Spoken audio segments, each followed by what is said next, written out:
আমরা চাই যে যে অভিযোগ সেটি শূন্য কোটায় আসুক।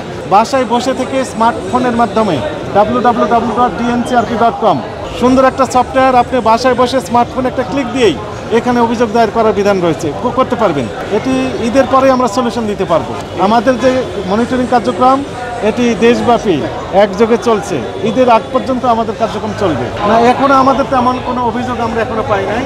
আমাদের মনে হয়েছে যে গতবার চেয়ে ঈদ আরও ভালো যাবে ইনশাআল্লাহ। আমরা বললাম যে দুইভাবে সলিউশন আমরা দিতে পারবো। একটি হচ্ছে নগদে, শুধু এখানে নয়, গাবতলী, সায়েদাবাদ, যাত্রাবাড়ি, মহাখালী সহ সকল যে কাউন্টারগুলো রয়েছে সবগুলোতে আমাদের টিম রয়েছে। আমরা যদি আমাদের চোখের সম্মুখে আমাদের উপস্থিতিতে এরকম প্রমাণ পাওয়া যায়, সঙ্গে সঙ্গে আমরা সলিউশন দিচ্ছি। কিন্তু যদি এমন হয় যে না, কোনো প্যাসেঞ্জার বাসায় অলরেডি চলে গিয়েছে অথবা পথিমধ্যে রয়েছে, তারা ওইখান থেকে স্মার্টফোনের সাহায্যে অভিযোগ দায়ের করতে পারবেন। এটি ঈদের পরে আমরা সলিউশন দিতে পারবো। এইরকম অনিয়ম থাকলেও এখানে বিআরটিএ রয়েছেন, বাংলাদেশ সেনাবাহিনীর একটা টিম রয়েছে, এখানে র্যাবের একটা টিম রয়েছে, বাংলাদেশ পুলিশ রয়েছেন, আর ভোক্তা অধিদপ্তর তো মোবাইল টিম পরিচালনা করছেন, উপজেলা প্রশাসন রয়েছে, জেলা প্রশাসন রয়েছে। সম্মিলিতভাবে আমরা তাদেরকে কোনো কার্যক্রম পরিচালনা করছি।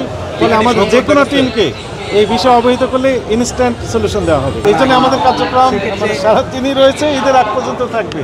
আমরা চাই যে অভিযোগ সেটি শূন্য কোটায় আসুক।